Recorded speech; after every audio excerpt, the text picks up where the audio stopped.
Hey guys, it's White Little Guy here, back with another video. This video today, it's been in the workshop for about 4, maybe 5 months, possibly 6. Um, I've just had it written out for the longest, and I've been thinking about it. And whenever I wanted to record and post, it just never seemed like it was ready to be posted yet. I wasn't comfortable posting it yet. And then I started writing more like the past 2 days. And then at some point I was like, hey, I think it's ready. And that was just my process on this video. I was debating which one I should release first. Should I release this one first or release that one before that? But anyway, let's get into it. So let's start. When I got my private pilot's license, it was one of the best days of my life. I felt like I accomplished something huge. However, for every action, there's an equal and opposite reaction. Even though Newton's third law of motion applies to objects and not feelings, I felt this opposing feeling. I was unsure what I was feeling. I continued training and into instrument training for another 4 weeks, and I felt like a fraud. I was just like, how am I even a private pilot? Like, how did I get this? It didn't seem real. It seemed like I faked my way there. I didn't want to accept this feeling, but I felt as though I didn't deserve this thing. I didn't deserve to be a private pilot, even though I worked so hard for it. And so I was just like, why do I feel this way? I put in so much hours and time, and I should feel like I deserve it. And even one of the examiners, they complimented my skills and my knowledge. And, you know, coming from someone of that high of uh, a degree in aviation, a DPE, they have thousands, hundreds of thousands of hours. I felt good, but I still felt as though I didn't deserve this. As I was instrument training, the feeling lingered, and I continued to fly and just get better. That's all. I kind of ignored the feeling. I thought about it sometimes, but I just kept pushing. I kept going to flight school, kept studying, kept doing what I had to do. It took me a while before I decided to go on Google, and I saw that this feeling is called imposter syndrome. And I'm like, hey, that's self-explanatory. What is it? You know? And for those of you who don't know, imposter syndrome is the belief where an individual may feel as though that they are a fraud and they do not deserve the achievements that they clearly worked so hard for. Typically, individuals who are high achieving are also susceptible to this feeling. They fear that lack of intelligence and the skills necessary, and they do not think that they are competent enough. People with this type of thinking typically credit their position as luck or right place, right time. And that was that described me. I I always feared that I lacked the intelligence and the skills, so I worked on them more and more. It drove me to study hours a day, 4 or 5 hours, sometimes 6, 7 hours a day. It drove me to chair fly and just to keep working on my skill each and every day. I didn't know what to do with this feeling, nor did I know if there was some time or some other remedy for this. Was it time or was it just what do I do? Do I go for a walk? That's not a medication for this. I continued training, and eventually when I earned my instrument rating, I was really ecstatic about it. Very excited. But the feeling stuck with me. I continued working hard towards my commercial and I earned it. And during the commercial check ride, the examiner, I remember he was really impressed. He was I remember I did everything flawlessly within standards, and I would say basically perfect. No one's perfect, but I was close to it on that check ride. I had never had an exam go so well. Like I was so comfortable, I was so fluid in my actions and my communication skills. It was just perfect. I did everything one try. I felt ready. I knew I was ready for the exam, but yet I still felt as though I was an imposter and just playing a part, just playing a role, like an actor. I earned my multi shortly after, and I still felt the same way. I was confident in my skills and knowledge, but the feeling of inadequacy lingered with me. It really did. Even being an airline pilot flying a jet, I feel like, wow, do I deserve this? Did I fake my way here? How did I get here? I still did not feel good enough to be here. But then I counteract my self doubt with, how could you possibly fake your way here? You know, I've never seen anyone actually fake their way to becoming an airline pilot. You would have phased out a long time ago if you were not knowledgeable or prepared or lacked the skills. You would have phased out, and I went through so much trials and tribulations in order to get here. Um, I had to remind myself that, hey, I went through all these trials and tribulations. And even now, sometimes I question myself on the next steps, which is being a captain. That's that's a topic that's been coming up more recently with my family, with my girlfriend, with myself, and even other captains. Just recently, um, I was talking with the captain, and he was just like, "Hey, you would make a great captain. You should think about it." And I think about the type of captain I want to be, and I try to emulate that as a first officer to some extent.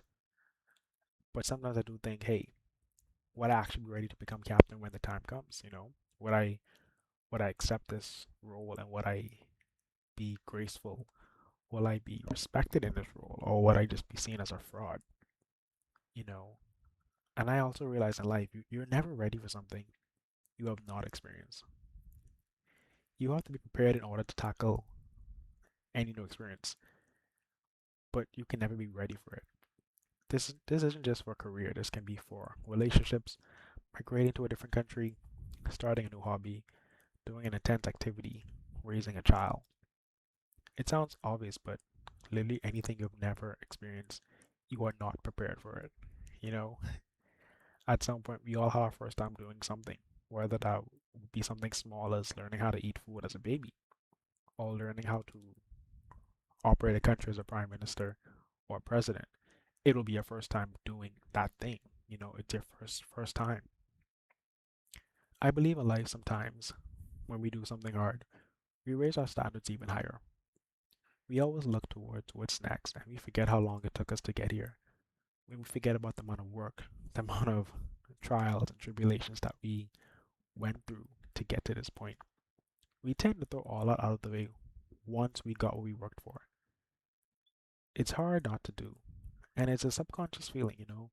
You just think about what's the next thing to do once you've already gotten it, and you forget about all you went through. I earned my private pilot's license, which I worked really hard for.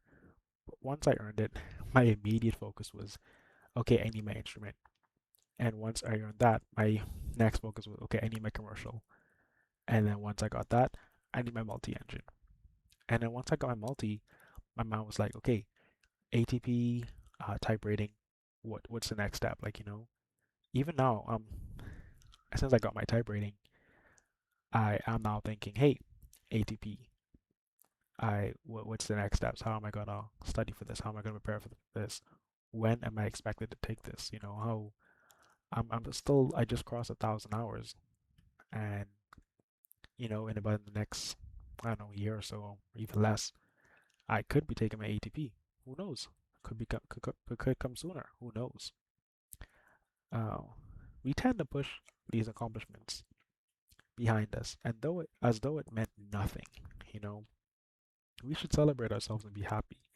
Live in that moment and appreciate ourselves for getting through it. As I dug more deeply into some imposter syndrome, I read that loads of professionals have it. Doctors, pilots, people with doctorate degrees, scientists, you name it. I felt less alone in the world because I just thought I was alone with this feeling. I never had it until I started training to become a pilot. It's something intense, it's something real.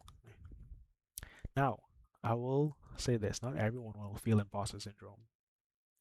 I'm not entirely sure if that's what it is because I was self-diagnosed, but I truly didn't want to claim this as my reality. And the thing that I found that made me feel less of a fraud was a driving factor in my success. I never wanted people to look at me as a fake, so I set my standards high. and I strive for excellence. I push for it. So because I feel like I'm a fake, I will study so hard to make myself not feel like a fake, but then still feel like a fake. So I keep studying and studying. And then when you come across people, they compliment you like, "Hey, you're actually really smart. You're really cool. Like, did you know that?" And you're like, "No, there's much more. I need to be better." And so I want to say this: if you could just do 1% better each day, you would be 100% better in 100 days. You know, and 365 days in a year. So let's say 100 days, 300 days, you could be about 365% better at the end of the year. So, now more recently, I have noticed that my imposter syndrome has lessened. Each day it grows smaller and smaller to a point where I'm more so confident and sure of myself and what I'm doing. And I'm not sure if like age plays a factor because I also just turned 25. So maybe also the experience as well because, like I said, just turned 25, just got my 1,000+ hours, and I feel confident in the airplane, feeling confident in my skills. Maybe it's the repetition of doing the same thing over and over, and just feeling comfortable doing it because you've done it so much. Um, I will not become arrogant though, and a know-it-all by saying I know everything.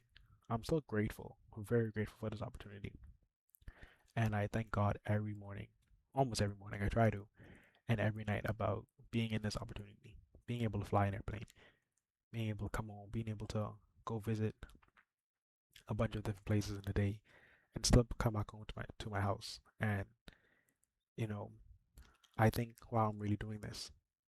I set this goal for myself about 8 years ago, and I'm actively living in it. And I prayed for this moment so many times.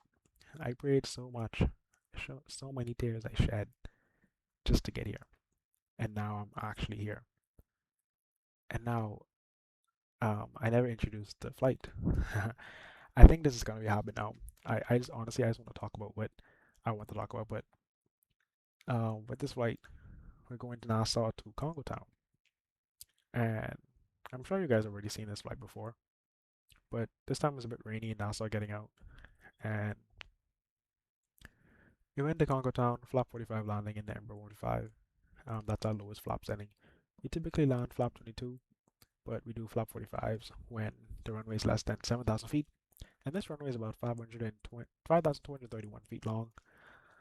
Landing runway 12, and yeah, it's this runway is it's barely a runway, bro. Like I'm just hoping that the Bahamian government will see all these runways and eventually upgrade these airports and the runways so that we can actually have international flights that come in, like American or JetBlue, who want to land here.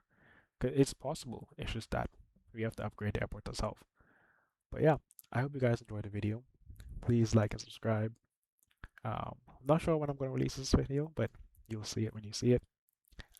Merry Christmas, Happy New Year to you all. Thank you.